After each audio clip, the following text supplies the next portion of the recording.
You broke the windows and set her car on fire. It blew up. How do you deny that when we have 29 witnesses that saw you? The officer leaned back in his seat, rolling his eyes. The cops picked me up half an hour after I did it and dragged me back to their cesspool of a police station. Joe Schmo and I had been going back and forth for the last 15 minutes as he attempted to persuade me to admit guilt and pay for Kendall's car. Not happening. At least, not without a fight. They could be lying, I shrugged, leaning back in my own chair and kicking my feet up on the table. My boots clunked against the metal top as bits of mud and grass fell off.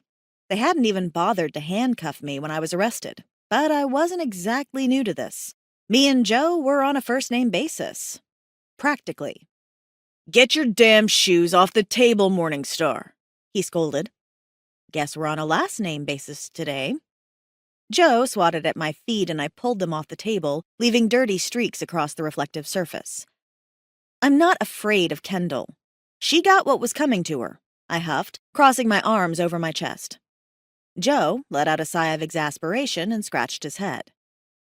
You're not making my job easy, Ruby, he said. Where's the fun in that? I asked, giving him a wink.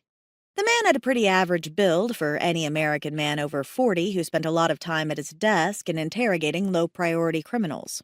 It was the same stereotypical build all the movies portrayed. Tucked-in shirt with a too-small belt, neither hiding the spilling beer gut. With his less-than-impressive physique, developing widow's peak and crooked nose from being broken one time too many, Joe was 100% human. He was also the only officer that didn't spend his entire interrogation undressing me with his eyes. We're not supposed to be having fun. You're supposed to admit to your crime and try to settle before she calls her lawyer. Why do you always make this difficult, huh? What's the point when we both know you'll pay the fine? A sharp knock at the door interrupted his questioning.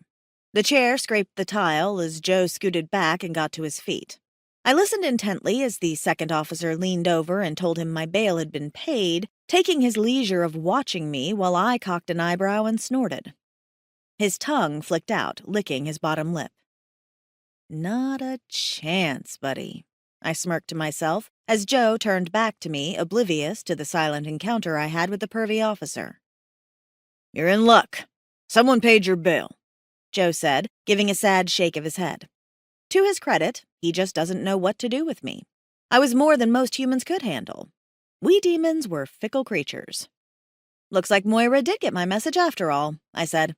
Moira was half banshee and she happened to be my best friend. She hadn't picked up when I called, but I knew she'd come through before I was in here too long. She always did.